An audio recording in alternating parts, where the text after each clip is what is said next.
Allot மணி சேனலுக்கு வருக வருக. நான் செபி ரெஜிஸ்டர்டு ஃபினான்ஷியல் அட்வைசர் கிடையாதுங்க. நான் எஜுகேஷனல் பர்பஸுக்காக என்னுடைய பர்சனல் எக்ஸ்பீரியன்ஸை நான் ஒரு 20 வருஷமாக மார்க்கெட்டில் இருக்கேன். அதை தான் உங்கள்கிட்ட ஷேர் பண்ணுறேன். நீங்கள் எந்த முடிவு எடுக்கிறதா இருந்தாலும் உங்கள் நிதி ஆலோசகரை அணுகி அதுக்கப்புறம் பணத்தை போடுறதை பற்றி முடிவு பண்ணுங்கள். நன்றி. அலாட் மணி சேனலுக்கு வருக வருக. இந்த சேனலுக்கு இன்னும் நீங்கள் சப்ஸ்கிரைப் பண்ணலைன்னா தயவு செஞ்சு சப்ஸ்கிரைப் பண்ணிக்கோங்க. பெல் பட்டனையும் கிளிக் பண்ணிக்கோங்க.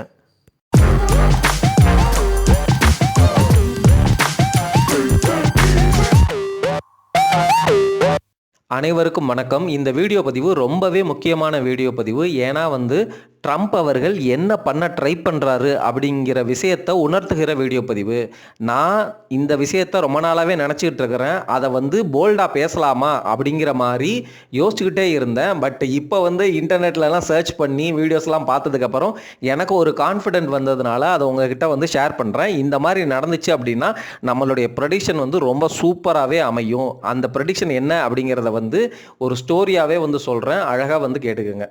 எல்லோரும் ட்ரம்ப் அவர்களை திட்டிக்கிட்டே இருக்கிறாங்க, ப்ளேம் பண்ணிகிட்டே இருக்கிறாங்க. ஒரு யூஎஸ் பிரசிடென்ட் இப்படியா மாற்றி மாற்றி பேசுகிறது, அன்ப்ரொஃபஷனலாக பேசுகிறது, இதனால் ஸ்டாக் மார்க்கெட்லாம் உடையுதே அப்படின்னு சொல்லிட்டு பிஆர் சுந்தர் சார் முதற்கொண்டு எல்லாரும் அவரை கரிச்சு கொட்டுறாங்க. புரியுதுங்களா? ஸ்டாக் மார்க்கெட் உடைகிறதுக்கும் ட்ரம்ப்புக்கும் என்ன சம்மந்தம்? அவர் கண்ட்ரியை பெஸ்ட்டாக வச்சுக்கணும். அவர் கண்ட்ரிக்கு எப்படி அதிகமாக ரெவன்யூ காசு சேவ் பண்ண முடியும், எப்படி அவங்க மக்களுக்கு நல்லது பண்ண முடியும் எக்கானாமிக்கலாக. புரியுதுங்களா? அவர் ஒரு பிஸ்னஸ் மேனுன்னு அவரே தொடர்ந்து யூஎஸ் பிரசிடென்ட் ஆனதுக்கு அப்புறமும் அவர் ஜெலன்ஸ்கி இருந்தார் பார்த்தீங்களா, உக்ரைன், அந்த மீட்டிங்கில் கூட சொல்கிறாரு, I am a businessman, I make deals அப்படின்னு அவரே கிளியராக ஓப்பனாக சொல்கிறாரு. ரொம்ப ரொம்ப ஈஸியாகவே நம்ம உணர்ந்து கொள்ளலாம். அப்போவே எனக்கு புரிஞ்சு போச்சு அவர் இந்த டேரிஃப் வார் அப்படிங்கிறது ரியலாக போடுறதுக்காக எடுக்கலை. அவருடைய நோக்கம் என்னன்னா, இந்த டேரிஃப் நெகோசியேஷனில் கண்ட்ரியை பயமுறுத்தி அவர் நாட்டுக்கு எப்படி பில்லியன்ஸ் அண்ட் டாலர்ஸ், சரிங்களா, மில்லியன்ஸ் ஆஃப் டாலர்ஸை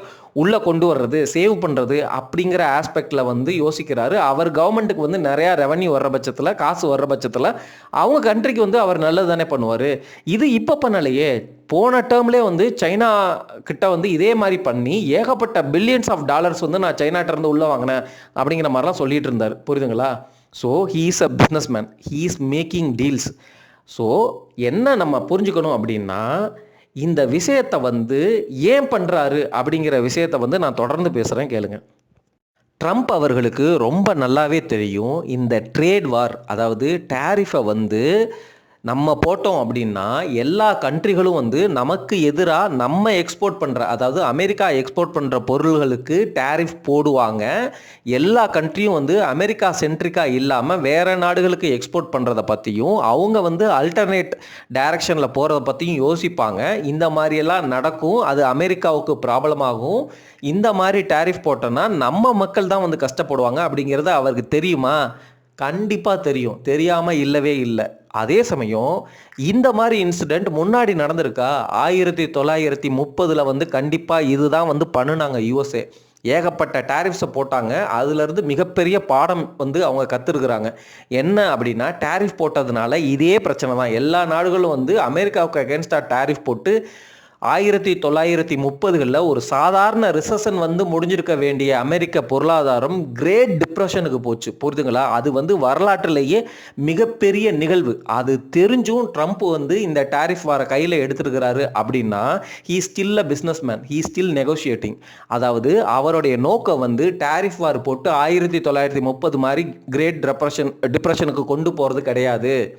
அவர் இந்த டேரிஃப் வாரை எடுக்கிறது மூலமாக என்ன பண்ண ட்ரை பண்ணுறாரு அப்படின்னா, அவங்களுடைய நாட்டை சீக்கிரம் ரெசஷனுக்கு கொண்டு போகலாம் அப்படிங்கிற மாதிரி ட்ரை பண்ணுறாரு. ஏன் அப்படின்னா, ட்ரம்ப் அவர்களுக்கு அவங்க நாட்டில் இருக்கிற ஹை இன்ட்ரெஸ்ட் ரேட் இருக்குது பார்த்தீங்களா, ஃபெட்டு இப்போ ஹை இன்ட்ரெஸ்ட் ரேட்டில் இருக்கிறாங்க. இவர் ஃபெட்டு சேர்மன்கிட்ட சொன்னாங்க அப்படின்னா இன்ட்ரெஸ்ட் ரேட்டை குறைன்னா அவர் கேட்க மாட்டார். அவர் எக்கானமிக் கண்டிஷன் எப்படி இருக்குது அதை பொறுத்து தான் நான் டிசைட் பண்ணுவேன் அப்படிங்கிற மாதிரி இண்டிபெண்ட்டாக எலெக்ஷன் டைமில் பேசிட்டார். ஸோ ட்ரம்ப்புக்கும் பவலுக்கும் ஆகலை. கரெக்டுங்களா? பவல் எந்த பேஸ் பண்ணி இன்ட்ரெஸ்ட் ரேட்டை ஃபிக்ஸ் பண்ணுவார்? அவங்க நாட்டில் உள்ள இன்ஃப்ளேஷன், எக்கானமி, ரெசெஷன் வந்துச்சுன்னா கண்டிப்பாக ரெசெஷன் வந்ததுனால அவங்க பவல், அதாவது புரியுதுங்களா, ஃபெட் சேர்மன் ரேட்டை கட் பண்ணி ஆகணும். இப்போ ட்ரம்ப் என்ன பண்ணுறாரு? பவல்கிட்ட நீ இன்ட்ரெஸ்ட் ரேட்டை ரெடியூஸ் பண்ணுன்னா ரெடியூஸ் பண்ண மாட்டார்.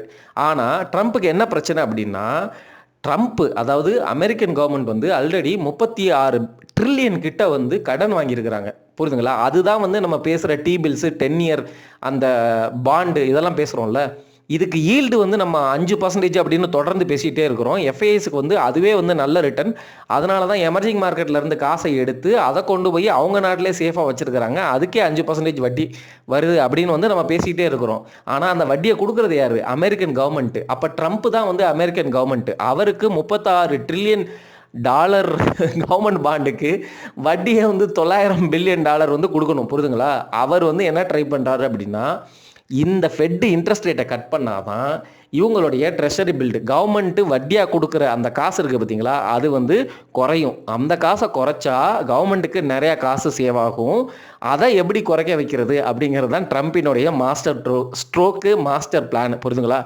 இப்போது இந்த டேரிஃப் வார கையில் எடுக்கிறது மூலமாக ஒவ்வொரு கண்ட்ரி கூடயும் நெகோசியேஷன் டீலில் போயிட்டு அதில் ஒரு பெனிஃபிட்டை எடுக்கிறாரு. At the same time tariff போடுறதுனால ஷார்ட் டேர்மில் வந்து இன்ஃப்ளேஷன் வந்து ஜாஸ்தியாகும். ரெசஷனுக்கு வந்து அமெரிக்கா வந்து சீக்கிரமே தள்ளப்படும்.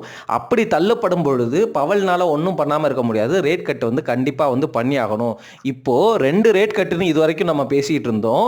அதை வந்து ரிவர்ஸ் ஆயிரும். அதாவது என்னென்னா, இன்ஃப்ளேஷன் அதிகமாகிறதுனால அமெரிக்காவில் வந்து பவல் வந்து ஃபெட் ரேட்டு வந்து ரைஸ் பண்ணலாம். அதாவது என்னென்னா, இருக்கிறத விட அதிகமாக வந்து உயர்த்தலாம் அப்படின்னு பேசிகிட்டு இருந்தோம். ஆனால் இப்படி யோசிச்சு பாருங்கள்.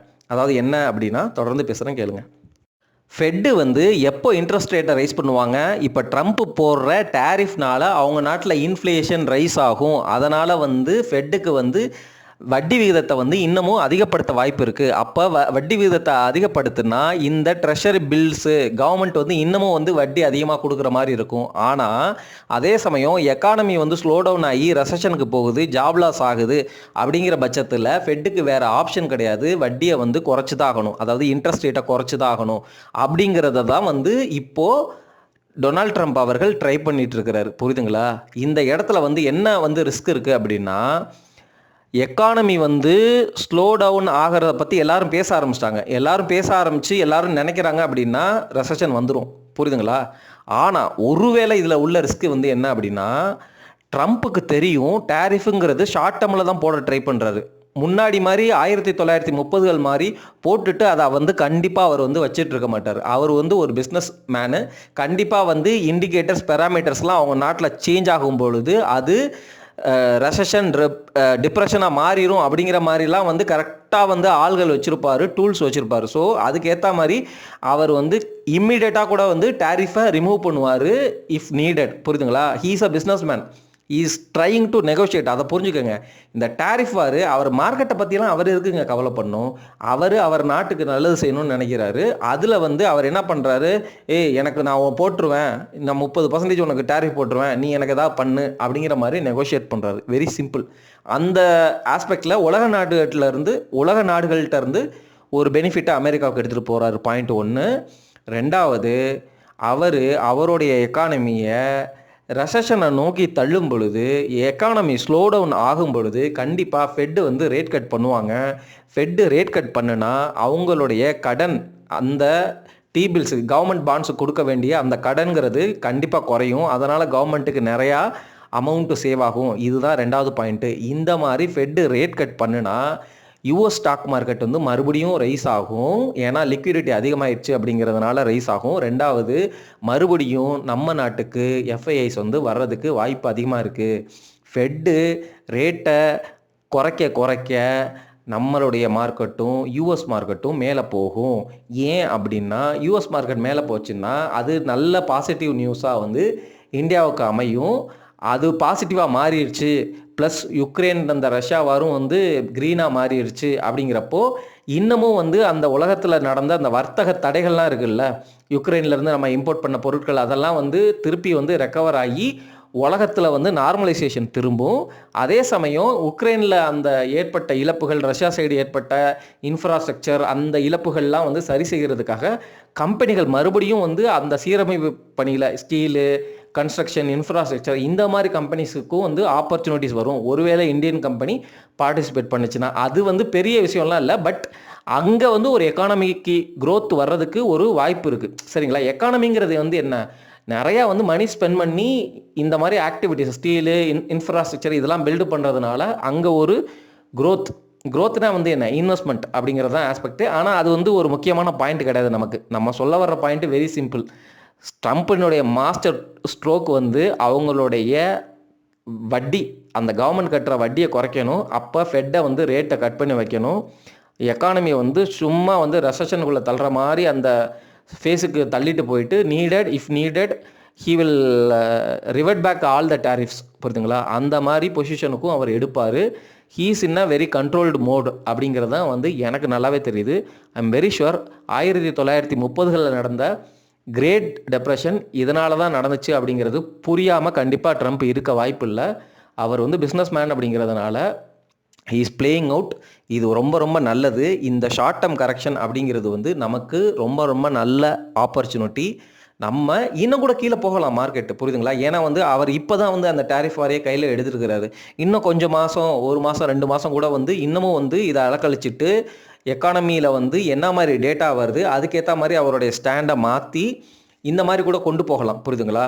So he is playing out a master stroke அப்படிங்கிறது தான் என்னுடைய புரிதல். இந்த மாஸ்டர் ஸ்ட்ரோக்குனால இந்த மார்க்கெட்டுங்கிறது ஒரு டெம்பரவரியாக உங்களுக்கு நல்ல வாய்ப்பை தான் அள்ளி வழங்குது அப்படிங்கிறது தான் என்னுடைய புரிதல். ஸோ வி ஷுட் ஸ்டே இன்வெஸ்டட்லையுமே வந்து நம்ம எப்பொழுதுமே வந்து மார்க்கெட் குறைய போடுறதுக்கு காசு வச்சுக்கணும். புரியுதுங்களா? அந்த ஆஸ்பெக்டில் வந்து நம்ம இன்வெஸ்ட் பண்ணி லாங் டேர்ம் இன்வெஸ்டிங்கில் ரொம்ப பேஷண்ட்டாக இருந்தால் கண்டிப்பாக அமெரிக்க மார்க்கெட்டும் இந்தியன் மார்க்கெட்டும் நல்ல ரிட்டர்னை கண்டிப்பாக அள்ளி கொடுக்கும் அப்படிங்கிறதுல எந்தவித சந்தேகமும் இல்லை. இந்த ப்ரெடிக்ஷனில் ஒருவேளை அந்த ரெசஷன் வந்து உள்ளே போய் அவருடைய கண்ட்ரோலை மீறி போயிடுச்சு அப்படின்னாலோ ஃபெட்டு வந்து இன்ஃப்ளேஷன் அதிகமாகிடுச்சுன்னு ரேட்டை வந்து உயர்த்தி, புரியுதுங்களா? ஏன் உயர்த்துவாங்க அப்படின்னா இப்போ வந்து பார்த்தீங்கன்னு வச்சுக்கோங்களேன், ரொம்ப வருஷமாக வந்து யூஎஸில் ரெசஷன் வருதுன்னு சொல்லிகிட்டே இருந்திருக்கும். சப்போஸ் ரெசஷன் வராமல் இன்ஃப்ளேஷன் மட்டும் அதிகமாச்சு அப்படின்னா ஃபெட்டை வந்து ரேட்டை வந்து இன்னும் உயர்த்துவாங்க. அது அமெரிக்கன் கவர்மெண்ட்டுக்கு மறுபடியும் நெகட்டிவாக தான் முடியும். மறுபடியும் ஒரு டேரிஃப் வாரு அப்படின்னு சொல்லிட்டு இன்னமும் வந்து சீரியஸாக வந்து கையில் எடுப்பார். ஸோ இந்த சைக்கிளில் எவ்வளோ தூரம் போகுது, it is going to be a very short term thing தான். புரியுதுங்களா? அந்த ஷார்ட் டேர்ம்ங்கிறது எவ்வளோ பீரியட் அப்படிங்கிறது வந்து யூஎஸில் வரப்போகிற அந்த எக்கானமிக் டேட்டாவை பொறுத்து இருக்குங்க. ஆனால் எல்லாரும் சொல்கிறது வந்து என்னென்னா இந்த வருஷமே 2 to 3 ரேட் கட் வந்து ஃபெட்டில் வரலாம் அப்படிங்கிற மாதிரி ஒரு பேச்சு இப்போது உலவ ஆரம்பிச்சிருச்சு. சரிங்களா? நன்றிங்க.